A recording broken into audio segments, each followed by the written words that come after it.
Good evening, everyone. I first met Leslie Jamison in the summer of 2013 at a reading that we did together in a bar in the East Village. Not long before that, she had published an essay that included a consideration of the book that I'd published that year, which was an essay collection. She liked the book, and I really liked her essay. In fact, it seemed to me that this Leslie Jamison was a person of uncommon judgment and sensitivity. In any case, I was extremely glad to have the chance to meet her. At the reading, Leslie read a very powerful and unsparing piece that, in my memory, detailed her very unhappy experience as a wedding guest. More than the piece, what I recall is its effect on the room, the way she had us hanging, empathizing, hating all the weddings we had ever hated all over again. When Leslie finished, I stood up to read myself, but before that happened, I found that I had proposed to her in front of the entire bar, which was a first for me, but it felt right. Leslie never did reply, which is awkward, but what was clear that night to me was Leslie's power to draw an audience in, and I've watched that power clarify, excuse me, and expand in the 5 years since that time. Leslie mentioned to me that night that she had an essay collection of her own that was coming out the next year, and I got to read an advanced copy of the empathy exams that fall. What I remember is that I read most of it while I was on a train, and in doing so, I had this strange doubling of the sensation of train travel, which is to say the combined experience of fleet and steady forward movement and complete stillness, a sort of peace. Even more impressive to me than Leslie's accomplishments since then has been discovering her to be a person of real substance, of warmth and integrity. In fact, the two are intertwined. What radiates from Leslie's work also radiates from her person, which is a sort of fearlessness, a generosity, and a persistence in the face of the unending challenge to know and to understand. Perhaps above all, what Leslie emanates is intention, to connect, to challenge, to push the conversation forward. I've seen how those qualities enrich the communities that she's joined, and I appreciate them for their rarity. Since that night that we met, Leslie has married and began building the family, to which she added a second daughter just a few months ago. As you might imagine, that's all been quite rough for me.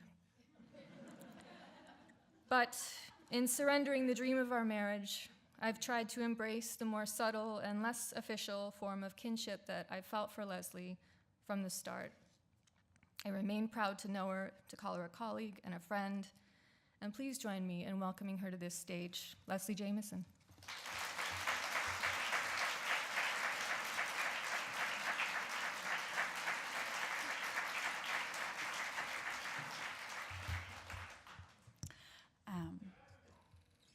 Thank you, Michelle. Thank you. In my heart, I said yes immediately, immediately when you asked. And yeah, it's just lovely to know you and to be on this journey of writing with you. Also, so wonderful to be reading tonight with Greg. As we were telling the students we were speaking to earlier, Greg and I both read portions of these two books as we were working on them, and so it feels only right and fitting to be here reading together. So I'm just going to read a little bit from the beginning of this new book called The Recovering: Intoxication and Its Aftermath. And because it's the beginning, I don't need to set it up.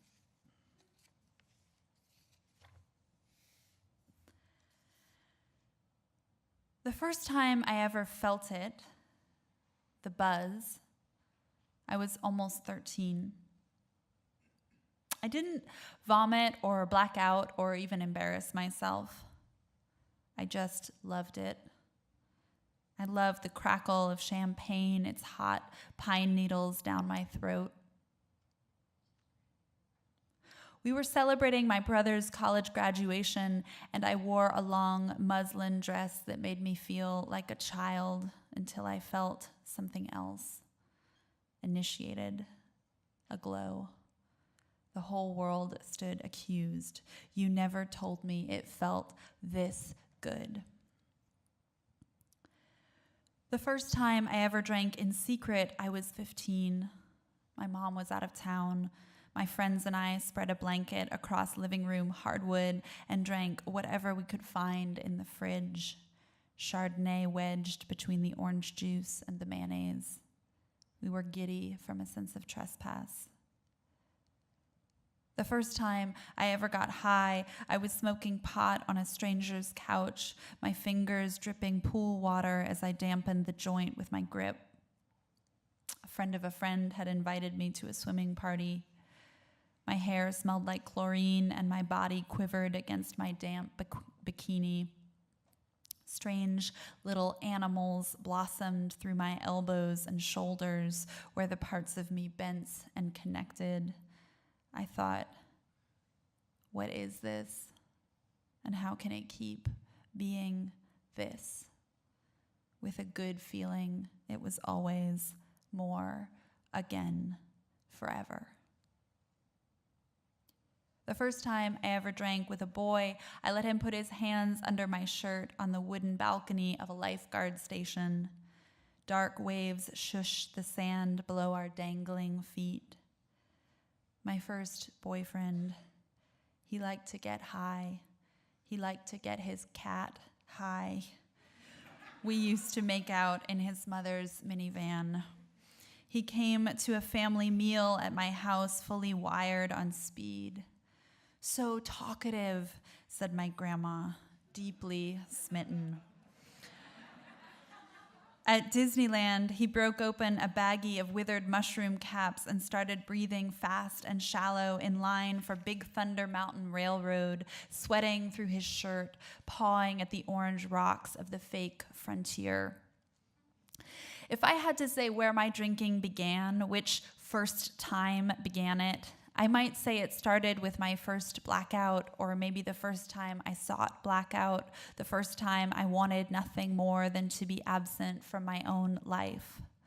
Maybe it started the first time I threw up from drinking, the first time I dreamed about drinking, the first time I lied about drinking, the first time I dreamed about lying about drinking, when the craving had gotten so deep there wasn't much of me that wasn't committed to either serving or fighting it. Maybe my drinking began with patterns rather than moments once I started drinking every day, which happened in Iowa City, where the drinking didn't seem dramatic and pronounced so much as encompassing and inevitable. There were so many ways and places to get drunk. The fiction bar in a smoky, double-wide trailer with a stuffed fox head and a bunch of broken clocks, or the poetry bar down the street with its anemic cheeseburgers and glowing Schlitz ad, a scrolling electric landscape, the gurgling stream, the neon grassy banks, the flickering waterfall. I mashed the lime in my vodka tonic and glimpsed in the sweet spot between 2 drinks and 3, then 3 and 4, then 4 and 5, my life as something illuminated from the inside. There were parties at a place called the Farmhouse, out in the cornfields, past Friday fish fries at the American Legion. These were parties where poets wrestled in a kiddie pool full of Jell-O, and everyone's profile looked beautiful in the crackling light of a mattress bonfire. Winters were cold enough to kill you. There were endless potlucks where older writers brought braised meats and younger writers brought plastic tubs of hummus, and everyone brought whiskey and everyone brought wine. Winter kept going. We kept drinking. Then it was spring. We kept drinking then, too.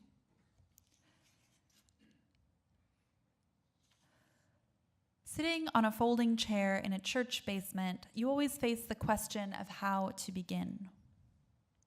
It has always been a hazard for me to speak at an AA meeting, a man named Charlie told a Cleveland AA meeting in 1959, because I knew that I could do better than other people. I really had a story to tell. I was more articulate. I could dramatize it, and I would really knock them dead.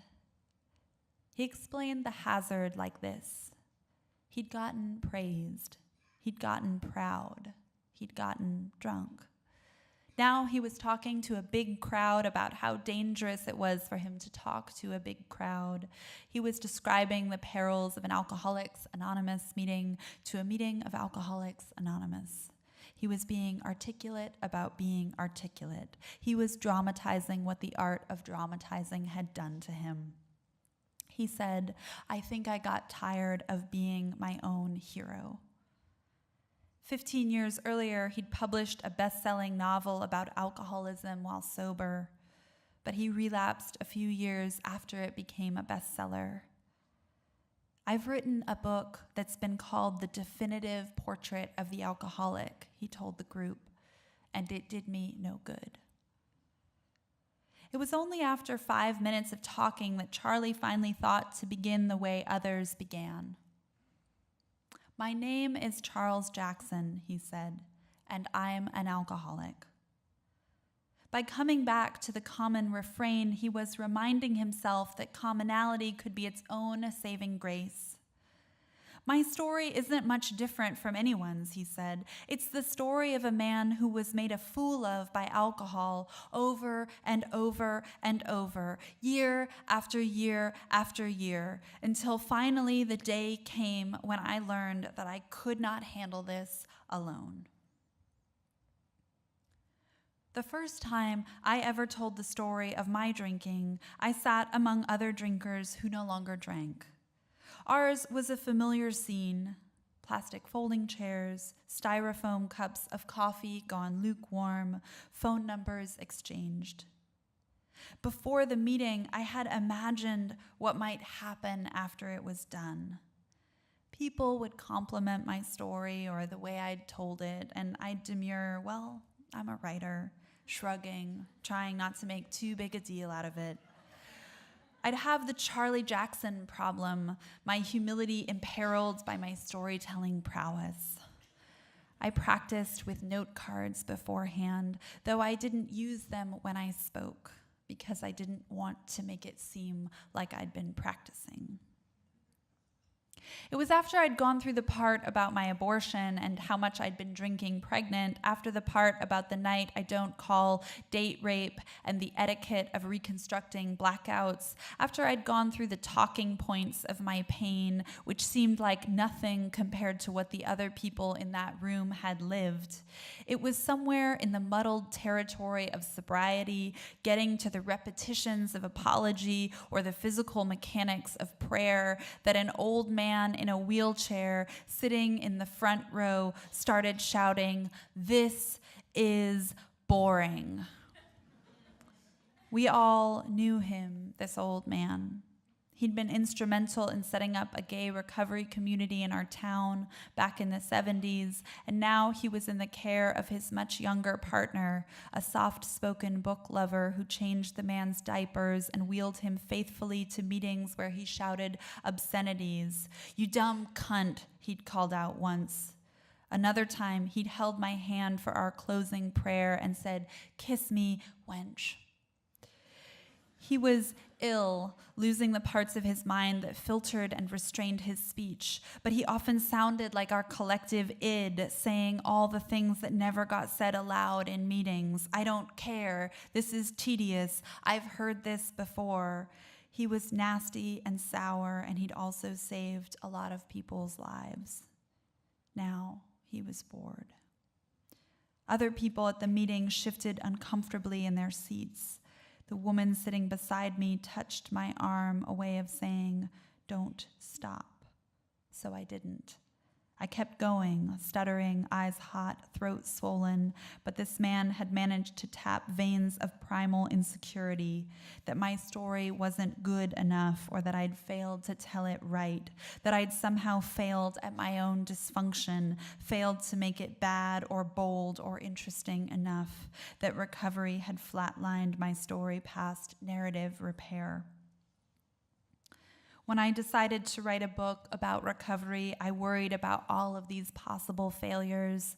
I was wary of trotting out the tired tropes of the addictive spiral and wary of the tedious architecture and tawdry self-congratulation of a redemption story. It hurt. It got worse. I got better. Who would care? This is boring.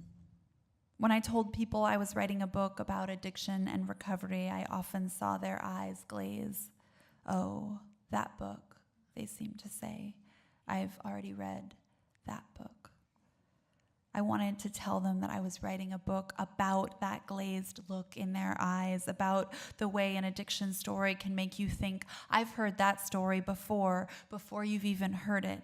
I wanted to tell them I was trying to write a book about the ways addiction is a hard story to tell, because addiction is always a story that has already been told, because it inevitably repeats itself, because it grinds down, ultimately, for everyone, to the same demolished and reductive and recycled core: desire, use, repeat.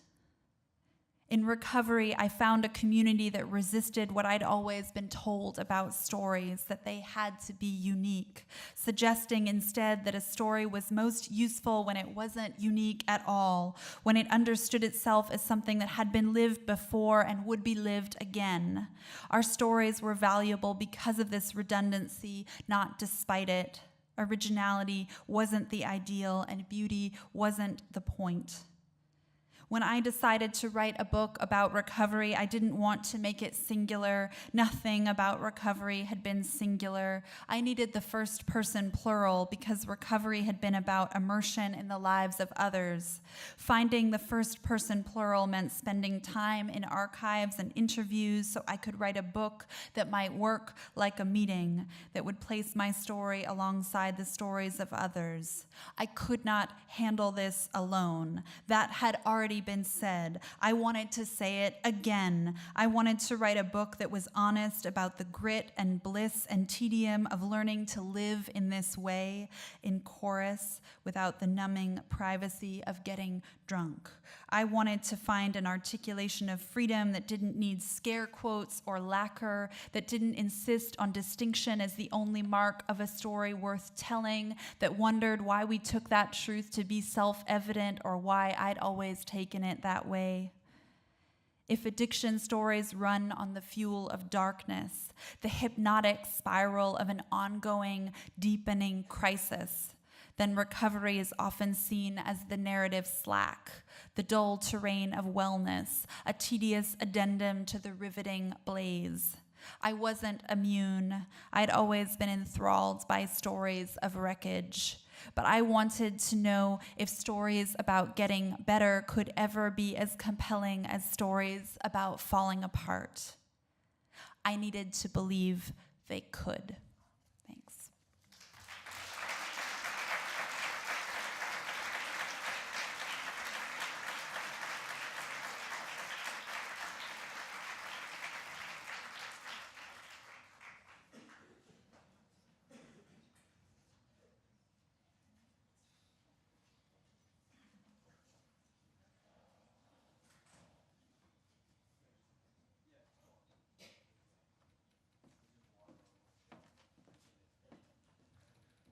Hi. In his poem Alienation Effects, Gregory Pardlo writes, "Memory is the science of stasis, the butterfly pinned to the page, inert, resistant to everything but decay." Alienation Effects is from Pardlo's collection Digest, which won the 2015 Pulitzer Prize. Perhaps I am not the only person in the room who originally wondered why Gregory Pardlo wrote a memoir. After all, I feel like the whole Pulitzer Prize thing was pretty good validation that he was moving in the right direction with the poems. But to read his work, it makes sense. There seems to be a grand, unified project in mind. Every line is so perfectly honed, yet contains a restlessness that serves him well in memoir, a simultaneous recognition of the crushing, rotting inevitability of memory, of legacy, and also the desire to probe around in memory, to face it, complicate it, reshape it toward forward momentum, an act of imagination or reimagination. This makes me think of another line from Digest, this time from the poem Problema 1. Perhaps he'd swap it all for the boy he once was, the future altered, and follow some stellar herald, righteousness and treason arcing in his mind like a halo, to risk a life he could only begin to imagine. In Air Traffic, a memoir of ambition and manhood in America, Pardlo looks back at all the lives that have been and could have been, the false starts, the remaking, the push forward towards some idea of the American dream. He examines his own life, yes, but also the disappointments and ambitions of so many people constellating around him. In his hands, the personal, the familial, and the societal refuse to be separated. Nothing is meaningless. Nothing is static. And the resulting book is a wholly unique display of tension, reckoning, and hope, building and building, gaining force. Near the beginning, Pardlo writes, "When I got sober and began working the steps, I got stuck on one that says, make a searching and fearless moral inventory of ourselves. This book is my step 4. That I have failed is evident in my digressions and indulgences, but the 8 remaining steps are full of promise." How pleasurable, how rigorous, how valuable it is to read through his digressions and indulgences. The book is indeed a fearless moral inventory, but through its digression and indulgence, the scope is ever widening. Pardlo is in no way a sentimentalist, and his willingness to stare at, to name all of the difficulties of writing and remembering, reckoning and forgiving, undergird the narrative as he takes us from Oklahoma City to Hampton, Virginia, to Jersey, to Copenhagen, to Brooklyn, and across multiple generations over half a century. He was there for some of these moments. Others are family lore expanded out into a historical analysis of every American force that can shape a life. Through his life, he tells a story of how one is taught to be a man, a story of the anxieties of race and class that simmer underneath the surface of everything, a story of what it means to work, to succeed, to desire, to be. Don't expect a straight line, he writes toward the end of the book. My canvas is time, and I don't want to, approach the thing using its own logic, through the pretense of a single discrete authoritative position. I need to come at it from different angles, a kind of Gestalt approach, which means I'll be flinging ideas at it from around the room. All I want to say is we are very lucky every time his ideas hit the canvas. Through the scatter, somehow the world appears fresh, with a little more clarity. Ladies and gentlemen, please help me welcome Gregory Pardlo.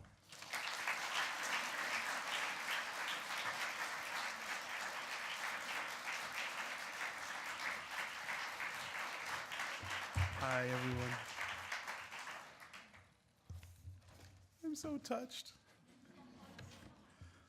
This is really a special night in a number of ways. So, I don't know, Leslie didn't actually say how we were all connected. So as Leslie and I were working on our books, she turned me on. Leslie was my professor, by the way, at Columbia. And we did an independent study together, which meant we had to spend a lot of time in coffee shops sharing work and talking about work. It was very cool. She turned me on to Lucas's book, which became one of our kind of guiding texts. And Michelle read my graduate thesis from Columbia. So she's in the conversation as well. And so this is just a big, happy family reunion. And I am so glad I get to be here. Oh no, Leslie's in the back with the baby. I was being nostalgic earlier and looking through some of our emails that we sent back and forth. And I was surprised to discover that we have about a year-long exchange via email, and you can see both of our lives kind of changing and our experiences over the course of these emails. And it was just fascinating. I'm going to read a couple of sections from the book. I'm still trying to figure out how to feel my way through these sections. The book it's old as dirt, but you know, in the published form, it's a week and a half old, so it's still very new to me as a thing. I'll read a section from Air Traffic, from the essay Air Traffic. Men like my father, many of whom have been disinclined to pursue a college education, took on average 3 years to reach basic competence in the tower and 5 to qualify as journeymen, but few even make it out of the gate. Those able to hurdle the initial civil service exam faced a 50% washout rate at the academy. Those who did not complete the 5 months of intensive training at the academy in Oklahoma City those who did complete the 5 months of intensive training at the academy in Oklahoma City had to then qualify on each of the positions in the tower, each one with its own specific area of responsibility, such as ground control or approaching aircraft. When I asked my father what it felt like to direct air traffic, he said to think of it as an upside-down wedding cake, trying to depict for me the cone of sky the control tower is responsible for. A colossal cake, upside down, each layer larger with rising elevation. I get it, I said. And I thought I did. But Continental Flight 145, a Boeing 737, seemed to me indistinguishable from Pan Am Flight 867, an L-1011. How do you keep all that shit in your head? I asked. For my sake, he tried to explain things as simply as possible. Think of each plane as an idea that pops into your head, he said. They're all important ideas, but some aren't as pressing as others. Regardless, you have to keep them all in mind. You can have more than a dozen ideas in mind at one time, and you have to make sure they stay distinct. Let's say Teddy Pendergrass might be one idea, for example, or funnel cake, aluminum siding, potholes, the Dagobah system, Bimini. That would only be 6 aircraft. We're keeping it real simple. Somehow you have to keep them all located in your mind while you're handing some off, exchanging their information with the other controllers. All your delicate ideas have to remain perfectly clear and distinct in your mind at all times. In other words, my father's job prohibited him from synthesizing information, the process by which knowledge is formed, the process by which we know something. He was prohibited, in essence, from learning. He was mechanized, an arrow in the quiver, a rod in the fasces, restricted to a bureaucratic engagement with data. You can't mix up anyone else's ideas with your own. Everyone in the tower keeps a regular pattern of thought inside the wedding cake, so you have to know those patterns in addition to your own. With your coworkers, it's like having an unending argument with multiple wives. You have to be able to read everyone's mind and predict their next thoughts, but you have to do it without getting distracted by real or imagined embellishments. What makes it tricky, my father said, is that some of your ideas, you can sense them, but they haven't really occurred to you yet. You don't yet have words for them. These make up the rhythm of arrivals and departures that you know will occupy the major routes at routine intervals. They're just a feeling pricking your ears. Each idea is unique. Some are slow to reach you and sink like jellyfish, while others swoop in like flying squirrels. But they all fit into the same physical grammar. More than anything else, the one rule that matters is spacing, the one true element of the universe. Emptiness, incremental negations, putting nothings between somethings. That's what makes order of the chaos. No plane can arrive or depart of its own volition because controllers determine the movement of every aircraft on the ground in the air. Granted, some planes need to make an emergency landing. I was just thinking, we heard about the Southwestern flight just recently. Some planes need to make an emergency landing, bird strike, mechanical failure, etc., and jump into the mix unexpectedly. And then some planes just need to pass through the airspace without landing. Each airline is a small nation unto itself, with its own schedules and rhythms. But at the end of the day, the control tower dictates who comes and goes and when. This makes a sky full of pilots like an orchestra of musicians from wildly varying cultural backgrounds. They have to be made to play in harmony and rhythm, but can never be allowed to hear each other's instruments. At Newark International, my father, among a crew of 5, could be in radio contact with 18 to 20 flights an hour, weaving them through airspace stocked like a giant koi pond with 750 to 1,000 aircraft. Like some Byzantine highway interchange in the sky, the kind of thing you see outside Dallas, for example. And if the orchestration were ever to falter, a traffic jam or worse. When the planes are made to circle, they're said to be stacked. Needless to say, this makes everyone nervous. In addition to each plane, from the turboprop regional jet to the 747, behaves differently in the wind. And the wind itself, tracking wind speeds associated with an advancing air mass, is but a small part of the general meteorological chops everyone in the tower must have. The Newark Tower must keep up-to-the-minute tabs on traffic and weather conditions at JFK and LaGuardia as well. But global weather patterns are the ultimate concern. What do I miss about the tower? The weather, he said. I miss watching it rain on half the airport. He described watching a rain cloud float in and burst like a confetti cannon above the hangars to the east, while the sun sparked like an elevated train over the western parking lot, bejeweling car windshields. Such was the view from Olympus.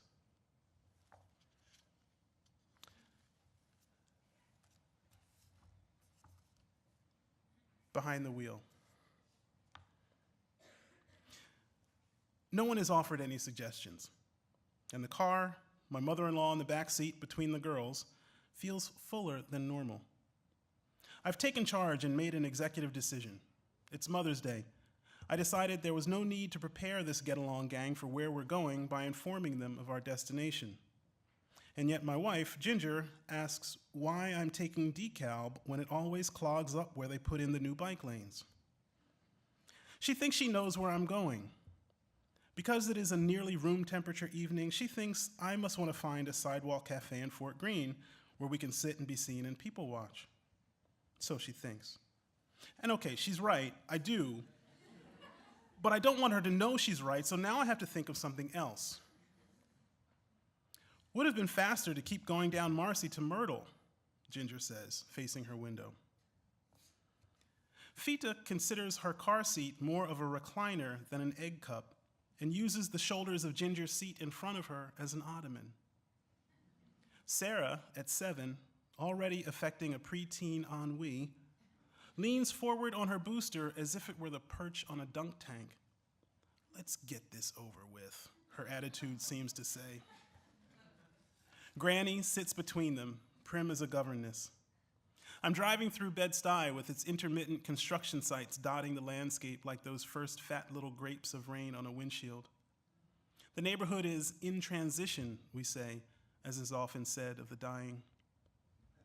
Each year, more people walking dogs, more people riding skateboards, fewer and fewer police helicopters with Klieg lights searching the ground like UFO abduction beams. Why do you always give traffic advice in the conditional past tense, I say? It's like you wait until I do something so you can call it a mistake. You know what would have been faster? It would have been faster if we all had jetpacks. It would have been faster if we stayed home. Ginger dismisses me, turning that invisible key in the lock that seals her lips and tossing it clear out the window. In response to some complaint I must not have heard, Fita bites into the wet flesh of an apple Granny has produced from her purse. We're passing a tent revival being held in a vacant lot annexed by the adjacent church, and the music is lively, but it seems to me unreasonably loud. Nevertheless, I slow the car for effect, making use of the fortuitous soundtrack outside. What's that? Fita asks through a mouthful of apple. That's a church, I say. Sarah says it is not, and argues that in church, people sit around listening to boring poems. "I don't like this apple," says Fita. "The meat inside's too furry." "They're not poems, Sarah. They're called sermons, which I guess are kind of like poems," I say, thinking about Walt Whitman and James Weldon Johnson and how they often imitated preachers in their poems. "And not all churches do the same things anyway." Abruptly, I'm interrupted by the radio. Ginger doesn't like it when I talk about churches or religion. She thinks I'm disrespectful. She fiddles with the radio a moment more to make sure this line of query is stymied before it grows. She doesn't want me provoking her mother. I know this. I know what she's thinking. I wait until Ginger finds a volume equivalent to plugging her fingers in her ears and singing la la la la la. "This church is the kind where people like to sing," I say, over an NPR story about the health risks of circumcision. Angling my voice higher to compete with Brian Lehrer, the radio announcer. "That man sounds like he has a cold," says Fita, who only wants to eat the skin now. "The man on the radio?" "No, that other man, the one who keeps clearing his throat." "That's the preacher. And that's the way people want him to sound," I say. Can you hear it? The black preacher.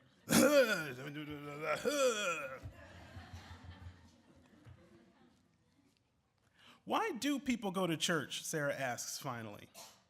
At this, Ginger, whose cousins called her mother superior when she was a kid, drops her chin to her chest. It's been a sore point with Ginger that we don't go to church. Not that she's particularly observant, but the lapse is one more reminder of the distance she has drifted from her Salvadoran roots. It means something to her, the ritual that is Catholicism.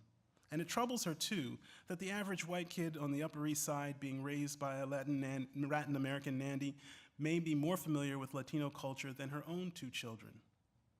It didn't help that Sarah recently asked why Christians get what she called angry whenever they see a plus sign. In the roller derby of this conversation, Ginger has been adjusting her straps, fitting her helmet. Now she is ready to step onto the track to body check us all off course. And with the first impulsively thrown elbow, she asks me, "Are you circumcised?" You gotta hand it to her. Fita wants to know why apples can be yellow and still we call them apples. "People go to church in order to be with others who think about the world in the same way they do," I tell Sarah. Then Sarah asks, "How come we don't go to church?" "Can't believe I asked that," Ginger says in a rhetorical snort, and then conspiratorially, "That's something I should know, right?" "We do go to a place like that," I tell Sarah. "Only we don't call it church, we call it the coffee shop." In the welter, in the rearview mirror, I notice Granny chuckling devilishly. My soundtrack slowly fading as I address the imaginary fourth wall, the audience of brownstones reeling by on my left, I announce, "This is my life in a nutshell." Los cipotes tienen hambre," says Granny, as if merely to add texture, 2 cents. I'm convinced Granny revels in discord and havoc, secretly at home in the briar patch. What better Mother's Day, then, for my mother-in-law? "Apples don't have to look the same to be related, Fita. Look at us," Sarah says. Then Sarah asks if all people in the world are related, and we're just such a big family that we've all forgotten how. We approach an intersection where a new apartment building has replaced a junkyard. Half clad in glass and burnished sheets of aluminum, the building is obscured along the sidewalk by blue construction walls. There's a parade float-sized inflatable rat that the girls notice simultaneously if their screams are any indication. The screams are only for effect, though. By now, they are perfectly familiar with the rat, having seen it at several construction sites around Brooklyn where developers aren't using union labor.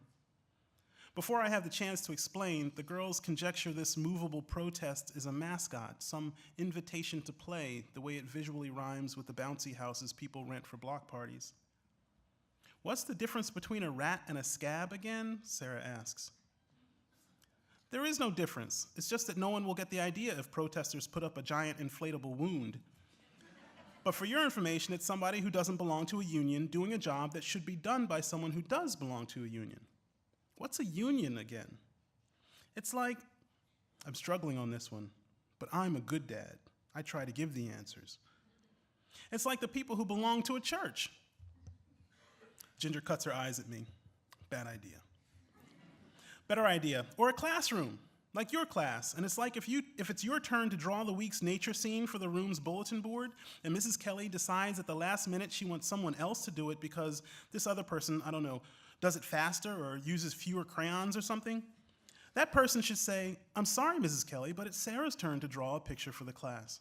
That person should say, if you put me on the schedule, Mrs. Kelly, I'll be happy to draw a picture when it's my turn. But what if the classmate doesn't say that, and instead she goes ahead and puts up her own picture when she knows good and well it ain't her turn? That would make her a scab. And you and your classmates should take her up to the rooftop and beat her with a sack of oranges. I don't actually say this last part, but the image, a vestige of my father's humor, darts bat-like through my mind.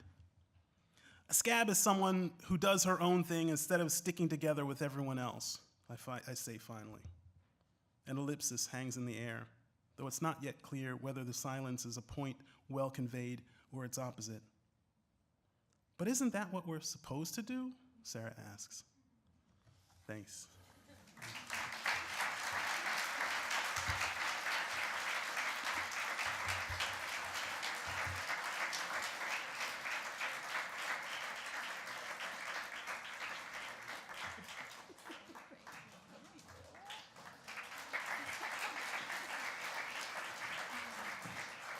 Thank you both. Now it's your turn. Anybody have a question?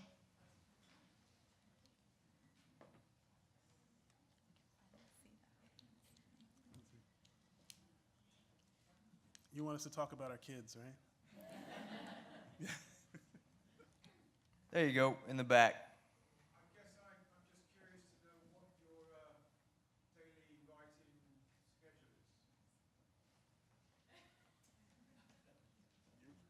is. This is a very easy question for me to answer right now because I have a 3-month-old daughter. So my daily writing schedule is that I do no writing at all.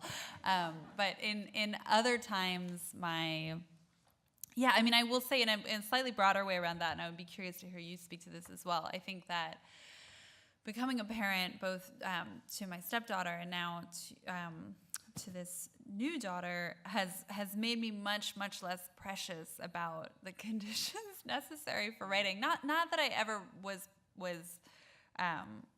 insufferably precious, I think, but any ideas about needing to create the right conditions to be visited by the muse or something like that are totally gone. It's more like I write when I can and where I can. So I do writing on planes, at gates, in hotel rooms, on the subway, really wherever it can happen. I do have a space that I go to, again, when I can, and that's helpful for me to have a commute to work. And I think my body knows some muscle memories around okay, this Potbelly sandwiches means I'm approaching the space where writing happens, and that I find is useful. This idea of showing up for it, even if you don't know exactly what you're showing up for. The writing might feel on fire one day and totally fallow the next, but that kind of literally going through the motions of journeying to the space where it's going to happen is helpful for me in terms of a physical correlative to that commitment. Yeah, no, same here. My kids go to school at Rudolf Steiner, 79th and 5th, and I end up working a lot of times at the New York Society Library, which is right down the street. And getting up in the morning, getting dressed, showering, getting dressed is really important in the writing process. I have plenty of days where I try and just stay in my pajamas and go down to my desk and write, and I end up Googling myself all day, and it's just... Greg, a follow-up to that, though. It's a very funny passage about the car ride with your wife and your 2 kids. And as far as process, that's an experience that took place. When does that get put down on the page? Does that come as you're thinking about other things and you remember, or you thought as it was happening, you do have a moment at the end of that passage where you say, "That's just my life in a nutshell." And are you aware that it's the material moment. when it's happening? That is a very unique instance. When Ginger asked me if I was circumcised, I was like, "Oh, this is just too good." You just handed it to me. I have to write this. And the Apple conversation was going on, but the inflatable rat was a conflated instance, right? And so this is another two drives that are happening that I'm bringing together in this narrative. So the conversation was one, and I wanted to get the commentary on unions and the idea, the juxtaposition of the family union and the labor union. I wanted those to be in conversation, and so I just made it the same drive. Right.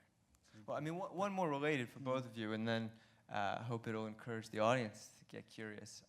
There's in that response an indication of the artfulness of writing about one's own life. You have this idea that you would conflate two incidents which happened to a really valuable, insightful end. I'm curious to hear you both talk about if there were models for the kind of book that you ended up writing here. You're both doing a lot of different things really well within the covers of one book, and it's very admirable. And I want to know if you got stuck, you looked around and saw what was out there, or you just found it as you went.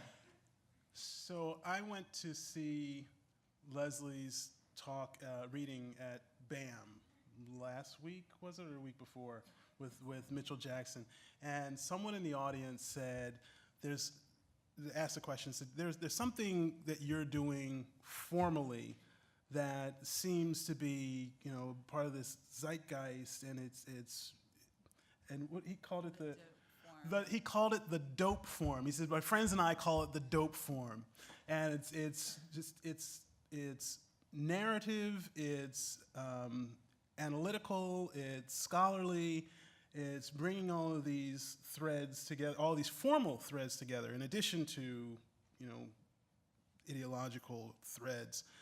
And I think there is something that's part of this moment, and we see people at least hewing toward this kind of, I don't want to call it a hodgepodge, there's nothing sort of ad hoc about it, but this kind of voracious bringing together of styles and forms and modes.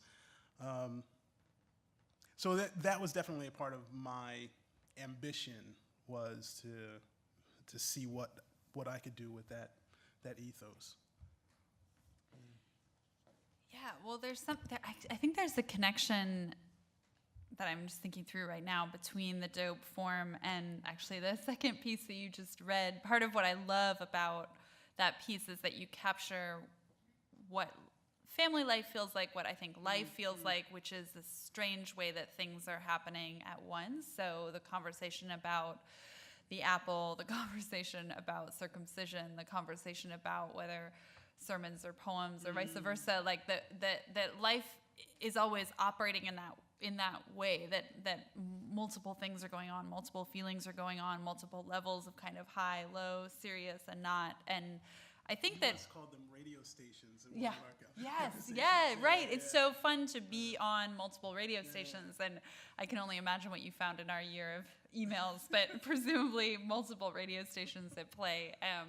But I think that part of what the dope form does is try to acknowledge in a structural or formal way the way that we are all living inside multiple conversations at once, right? So people talk about this kind of hybrid nonfiction that, as you say, kind of brings together personal narrative, criticism, reportage, cultural criticism, literary analysis, as a kind of innovation. And I think we are living in a cool moment where it's flourishing and lots of people are doing it in exciting ways. But to me, it feels less like innovation and more like an acknowledgement of what experience always already is, which is to say, when I'm inside my personal life, I'm inside that life as a kind of citizen of a larger cultural history. When I read a book, I'm reading it with the baggage of everything I've ever experienced, and this sort of mode of bringing together those threads just, it's like takes away the divisions in the toddler plate that keep the peas away from the carrots, and says like all of this is happening inside our minds at once, and that's what's exciting about it, is it can sort of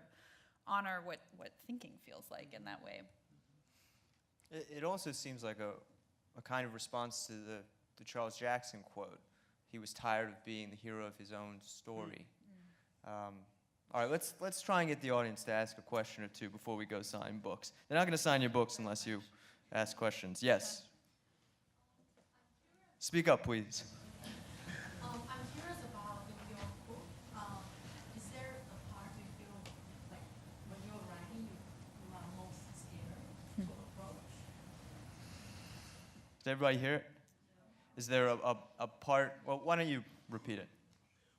So she's asking if there's a part in our books that we felt most afraid of approaching, or in the approach felt most scared. What part felt safe?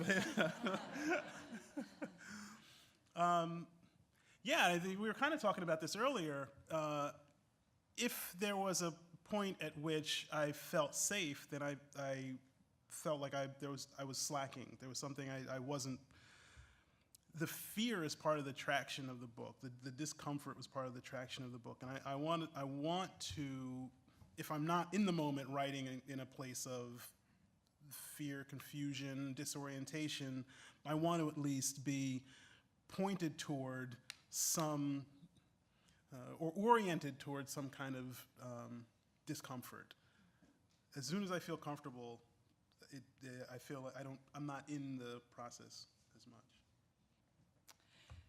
Yeah, I really agree with that. I had a conversation once with a friend who's an artist, and we were talking about how both fear and shame can kind of operate in a region of the land where there's like geothermal activity underneath the ground. Sometimes you'll see little bits of smoke, and that indicates that there's something really intense happening underneath. And for me, feeling both fear and shame about something I'm writing are like those smoke signals. Like they're a sign that there's something under the ground that has heat in it and is going to be generative if I keep moving towards it. And in this book, yeah, I mean, I guess it's like, how could I catalog the many different kinds of fear I felt? Like there's a particular kind of fear that attaches to narrating a fight with a partner, right? Like where every part of me in the first draft just wants to write, oh, I was fighting with my partner, because I think, well, who could possibly care what we were fighting about? What could be more tedious than the things we were fighting about? But the truth, I think, of many relationship fights is that they are about quite petty or tedious things, and that I wanted to force myself to actually get into the specifics of a conflict rather than like gliding over it, because I truly believe that in the specificity of a life are its truths. And so forcing myself to get specific about narrative and facing that fear of like, why would this experience I had matter to anyone who wasn't me? I felt a different kind of fear when I would write the sections, to get back to that Charles Jackson quote, the parts of this book that were about me displacing myself as my own hero by having other people's stories come to loom larger and larger as the book progresses. There was a part of me that was afraid that I would alienate readers by asking them to engage with multiple stories and not just my own. There was a part of me that, when I told the stories of quote-unquote ordinary people, wondered if readers would say, well, why do these stories matter? But I completely agree that if you're not inside some kind of struggle with the material and doing things that feel risky, at least I find that means I need to be pushing myself somewhere further. Yes. Yeah. So building on this question, do you ever feel any kind of disconnect with people who you are writing about and they read what you wrote about them? Like, is there any kind of discomfort related there where they see the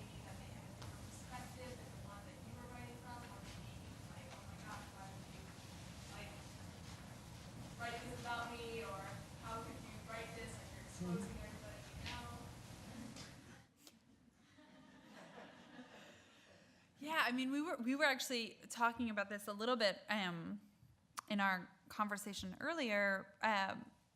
So, yes, I mean, there are incredible fraught emotional dynamics that come up when you write about other people, and part of that has to do with just how forceful it is to narrate someone else's experience. I mean, we all kind of have joint custody of our own life narratives with other people, and what does it mean to you know, if you're writing the book, you're only telling your version of the story. There's this great novel by a woman named Barbara Browning that came out last year called The Gift, where she imagines a form of writing where she would take a narrative where she had written about the people in her life, send it to them, include and have them kind of comment on it and track changes, and then actually publish the form of the manuscript that included her own narrative with all of the annotations from the other people who were involved. And I love that idea. And I think that in my own, because of course that's in a way that's like the truest version of the story, right? With one person saying it was like this, and then another person saying, no, it wasn't like that at all. It was like this. And in my own practice, I try to share the work with the other people who appear in it. And, you know, what I tell them is I'd love for you to read this so that we can have a conversation about it, and so that I can edit from that conversation. And in a way that's like my way of approaching that idea of like, and in some cases it has literally been sending a manuscript, getting back the manuscript with like long annotations in response, and then editing from those annotations. And to me, I mean, sometimes it's a more difficult emotional process than others, but is a way of bringing other voices into the process rather than saying like, surprise, you'll find this on an octagon at your local Barnes & Noble, you know, and then they find themselves and whatever they feel about what they find. But that I often, I don't want to be Pollyanna about it, but often it actually allows me to make the work more complicated and richer, rather than feeling like I have to kind of censor myself because of what other people have felt in response to what I've written. I'm less fraught about that question, I think, because I come from a family that was on A&E's intervention, right? So my family is very public about its flaws and troubles and, you know, discords and pathologies, and so my voice is just one kind of squeak in the din of all these wacko people shouting their versions of the world. So I'm less self-conscious about it, but I'm certain that as time goes on and I think more about my position, my privilege, my platform, the obligations and responsibilities that come from that certainly changed my relationship to the material too. Let's, yeah. Follow-up question to what you just said, Leslie. Have you ever, and if you haven't ever, what would you do if this happened? If you sent what you had written to someone who was included in it, and they said, I don't want you to even write about this, put this in the trash, don't even use this topic, what would you do in that situation? Yeah, so it has happened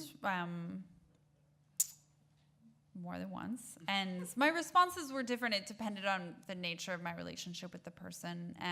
In some cases, I have felt like, you know what, this is my experience, and I'm going to write about it. With this particular book, whenever I was showing the work to somebody that I had met through recovery, who had, you know, in some way, and most of these ways were small, had become part of the narrative, it was a rule for myself that if anybody expressed any kind of reservations, that I would just remove it. And a few times that did happen, and I just removed it. But that was a particular approach because I deeply wanted to have a kind of a non-exploitative relationship to that particular form of coming to know somebody. Have you ever had a No, but request I in haven't that way? been. And the only time that may have even come up would be around poems, writing the poems. I've had ex-girlfriends tell me, after we broke up, don't you ever write about me. Of course, that doesn't stop me, but that's the only point there was any friction. At this point, too, I kind of feel like people know what they're Yeah, you getting know what you're into. signing up for. Come on. Let's do one more. In the back there. I'd like to ask he says that his memoir will not tackle issues of race, for example. And you talk about not wanting to inhabit cliches and telling one of your students who was writing about fried chicken in a poem, telling him fried chicken has no place in this. And he says, but it's my truth, I like fried chicken. And you're like, well, it doesn't mean it belongs in a poem. And yet, further down in your memoir, you say, I want to be considered as an American, but I also want to be considered as an African-American American, not just an American. And how hard is it both through your poetry, but also in the memoir, to keep on the thin line between the two, not using race at all, but also not eradicating topic in your work? There's no way to eradicate it, right? And no one, certainly no one writing in this country eradicates it from their work. Race is always a part of the text. I don't have to call it out. It's already there. And so that's how I can, on the one hand, say I'm not explicitly writing about race, because it's understood that our world is built on this ideological edifice. And all the intricate contradictions that you point out there, well, that's just me having fun. I mean, I like contradiction. I like the, not necessarily hypocrisy, but I like the inner conflict. And I don't want, the logic that I'm modeling there is one that doesn't come down as, this is the point I'm making and I have proven my point.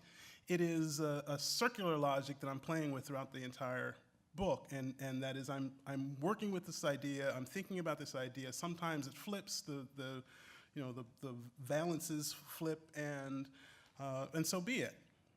So, yeah, I'm aware of the contradictions, and I want the reader to be, I hope at some point the reader becomes sort of comfortable with these opposing ideas being present at the same time as well. But thank you. Yeah. Thank you both. Thank you all.